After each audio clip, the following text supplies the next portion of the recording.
Hola, adventurers. Are you ready to review this new Sundown G.I. Joe classified figure? Let's do it.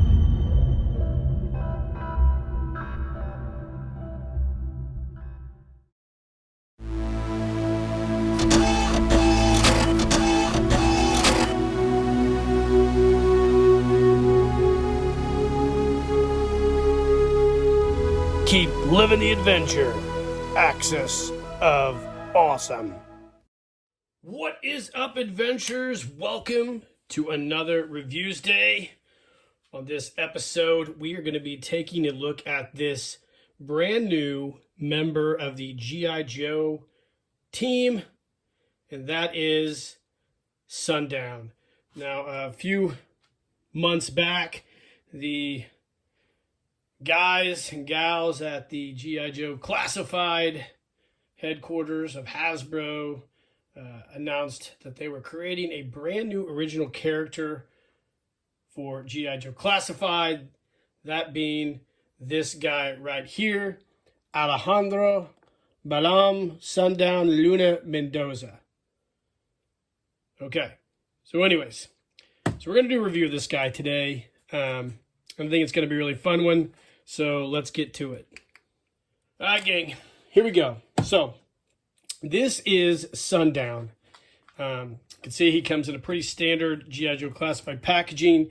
Now, one of the few things I like about the Classified line, first of all, let me go ahead and state this. I am not a Classified collector. I do like some of the figures. It's just not my thing. I'm not a huge collector of the 6-inch stuff. I've not really liked the line very much, not because I think it's poorly done or anything. It's just really not my aesthetic or taste. There's several things I really don't like about it. I'm not going to get into it because that's not really what this review is about. But the things I do appreciate about the line are the packaging. I really like the fact that they put the numbers on the box. I think it's kind of cool when I see people do their reviews and they have all their boxes on the shelf behind them. I think that's a really neat thing and a nice little touch that Hasbro has done. Now, this is for 4+ on here. I would not agree with that. I have a 7-year-old son and he breaks these figures fairly easily. So I would not think that I'd say 10+ if I was going to just guess. But the box art is really cool. Like I said, it's a standard Classified style box, number 200 in the line. You can see here the figure proper in his cardboard coffin. On the side here, we get a Scantron, which I believe will probably take you to his file card. On the side, we have some other gook on there. On the back, we have a really nice photo of him done by the folks at Hasbro, and also a couple details of the figure proper. Again, no file card on the back, the Scantron, or the whatever the QR code, should call it. It's QR code that'll take you to his file card. I really wish they had file cards on the boxes, but again, those are just things I don't like about the line. The figure on the side's cool. That's probably an AI created image, so all you dorks out there who are crying about AI, don't look at the side. I don't want you to go out to a No Kings protest and get all freaky. Anyways, that's how ironic, right? Let's go ahead and pause the video and come back and take a look at this guy. All right, guys, as we almost often do with all of my figures, let's take an overhead view of the figure in his plastic coffin. The figure proper here, Sundown. You can see here he is. He comes with 2 6-shooters, a tactical sort of, I guess not really a tactical, some type of axe, tomahawk, whatever. Comes with his fedora and a kind of like a miniature looking Recondo machete. I'm sure it's a knife of some kind. You can see all the different detail on this guy as well.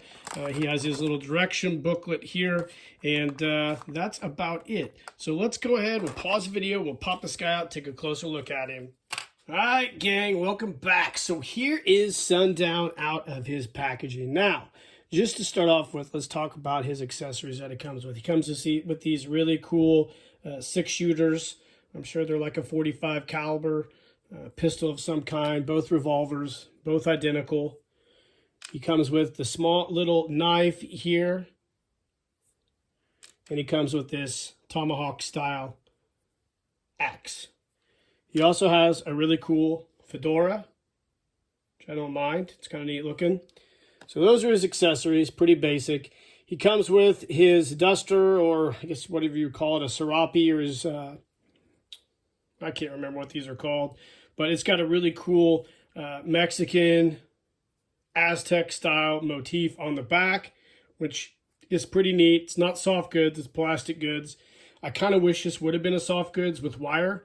That'd have been great, but this is already kind of a pricey figure at $27.99, so it probably definitely would have driven the price up.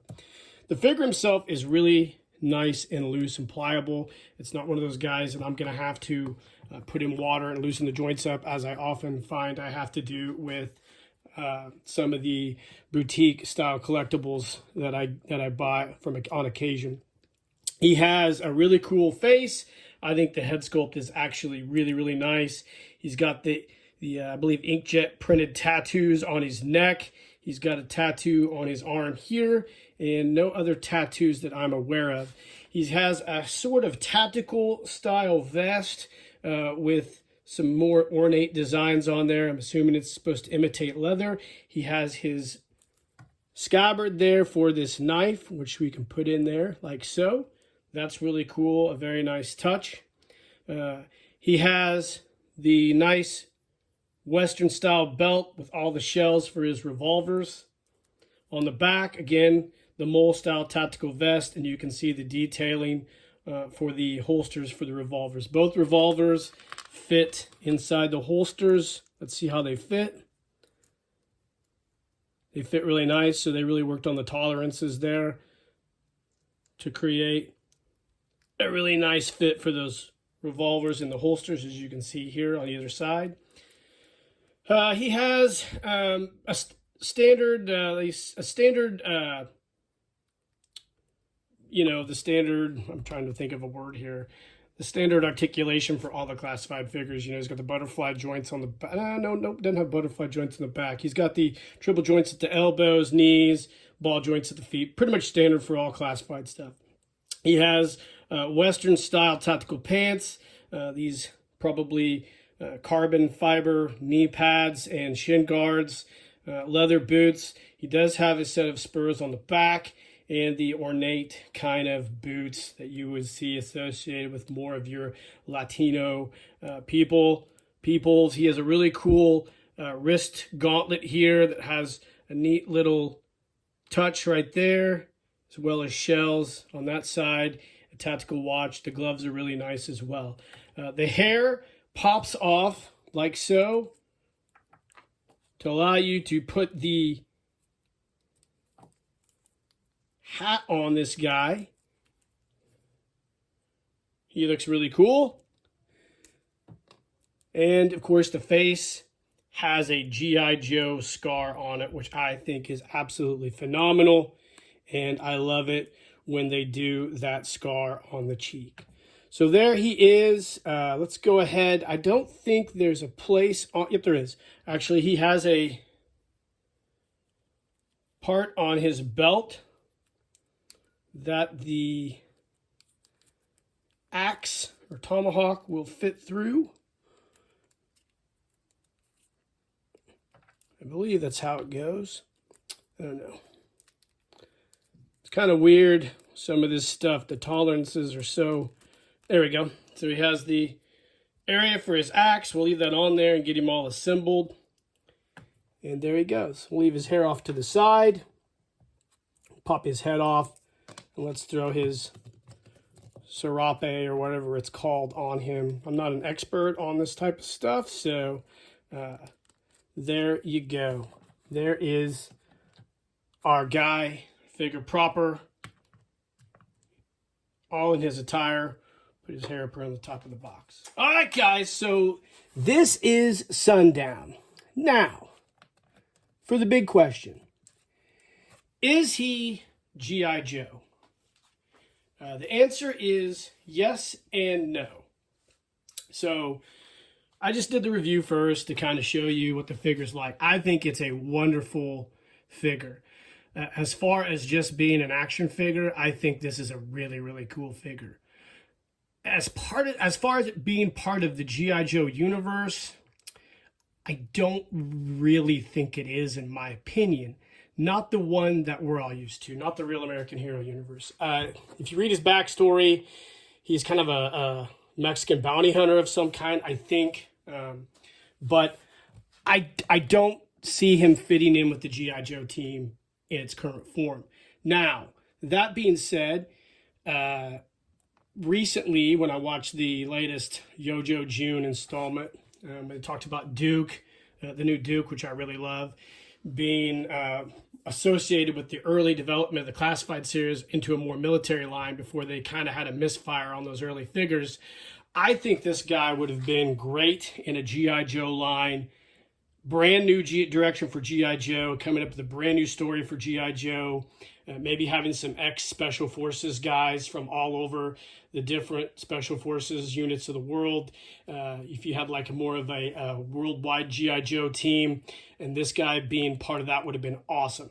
I think he would have fit in great with a brand new G.I. Joe lore, and I think he would have really hit with me on that. Now, that being said, they didn't do that, and this is the guy we got. Now, I think this guy was probably definitely inspired by some of the Valaverse figures and the Operation Monster Force figures, because I think this guy fits in with the Valaverse line of guys really well, and I also think he fits in with Operation Monster Force really, really well. I think he's more of like almost like a vampire hunter, if you think about it. He reminds me a lot of the El Mariachi trilogy by Robert Rodriguez. He would fit in great in that universe. To me, this guy is Cartel G.I. Joe or Cartel Brave Star. He reminds me of a Mexican cartel guy, which is, you know, if you're really into that kind of stuff, he has that definite Cartel Sicario vibe.